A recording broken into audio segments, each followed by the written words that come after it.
देवपूजेचे 12 नियम नक्की पाळा, नाहीतर तुमची देवपूजा निष्फळच ठरेल.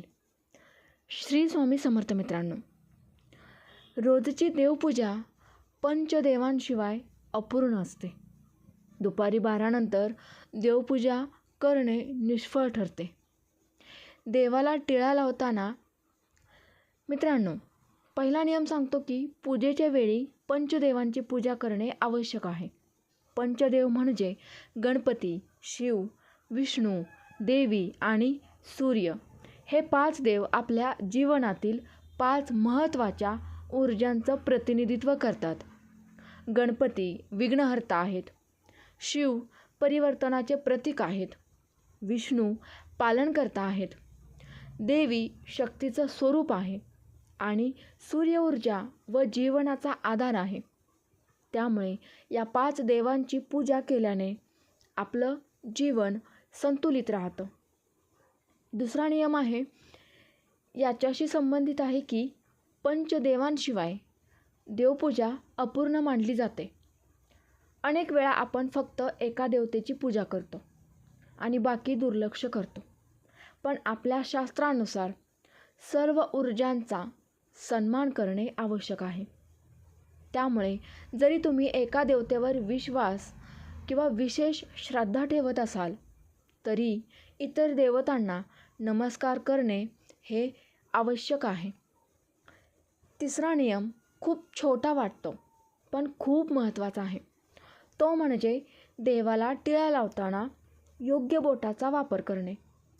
शास्त्रानुसार अनामिका बोट म्हणजे छोट्या बोटाच्या शेजारील हे बोट वापरणे योग्य मानले जाते, कारण या बोटामधून सकारात्मक ऊर्जा प्रवाहित होते.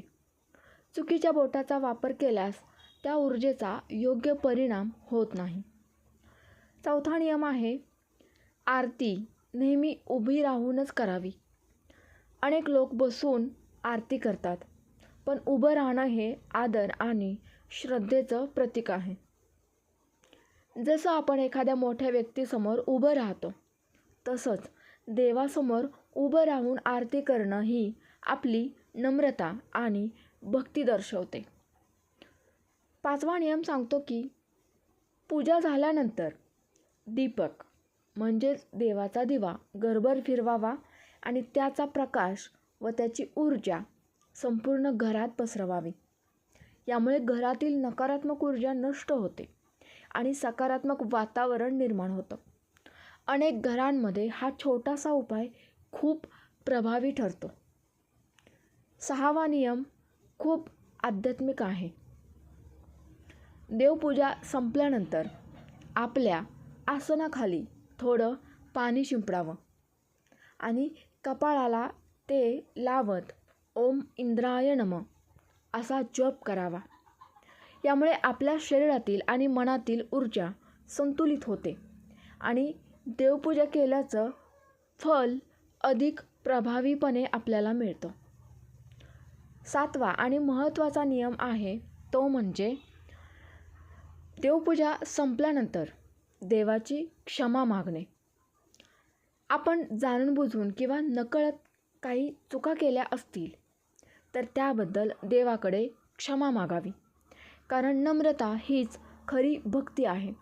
आणि जेव्हा आपण मनापासून क्षमा मागतो तेव्हा देव नक्कीच प्रसन्न होतात. मित्रांनो, पुढचा नियम आहे 8वा. असं सांगितलं जातं की दुपारी 12 वाजल्यापासून ते 4 वाजेपर्यंत देवपूजा करू नये, कारण या वेळेला देवतांचा विश्रांतीचा काळ मानला जातो. या वेळेत केलेली देवपूजा फलदायी मानली जात नाही. आपल्या शास्त्रांनुसार सकाळची ब्रह्ममुहूर्ताची वेळ आणि संध्याकाळची वेळ ही देवपूजा करण्यासाठी सर्वात शुभ मानली जाते. त्यामुळे जर तुम्ही खरोखरच देवपूजेचं पूर्ण फळ मिळवू इच्छित असाल तर या वेळेचं पालन करणे अत्यंत आवश्यक आहे. 9वा नियम खूप महत्त्वाचा आहे. तो म्हणजे रात्री आरती झाल्यानंतर देवपूजा करू नये. कारण असे मानले जाते की आरतीनंतर देव विश्रांती घेतात, म्हणजेच ते शयन अवस्थेत जातात. अशा वेळी पुन्हा देवपूजा करणे म्हणजे त्यांच्या विश्रांतीत व्यत्यय आणणे होय. त्यामुळे आपण देवाला त्रास देत नाही ना याची काळजी घेणं ही सुद्धा भक्तीचाच एक भाग आहे. 10वा नियम आहे, घरात नवीन बाळ जन्माला आल्यावर तो लागू होतो. अनेक घरांमध्ये हा नियम पाळला जातो, पण काही जण दुर्लक्ष करतात.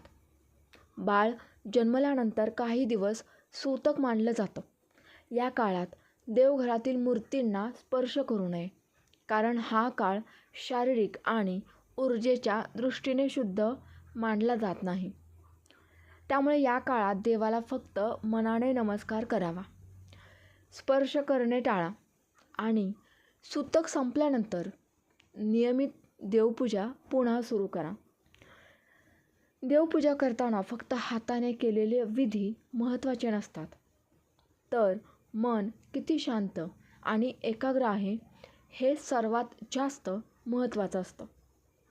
अनेक वेळा आपण देवपूजा करत असतो, पण मनात चिंता, राग, मत्सर किंवा इतर विचार चालू असतात. अशा वेळी केलेली देवपूजा पूर्ण फळ देत नाही. म्हणून पूजा करण्याआधी काही क्षण डोळे बंद करून मन शांत करावं, दीर्घ श्वास घ्यावा आणि स्वतःला पूर्णपणे त्या क्षणात आणावं, कारण देवाला शब्दांपेक्षा भावना अधिक प्रिय असतात. मित्रांनो, ही माहिती आपल्याला कशी वाटली?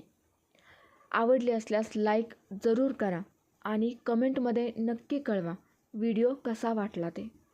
चॅनलवर जर का तुम्ही नवीन असाल तर चॅनलला सबस्क्राईब करा. श्री स्वामी समर्थ.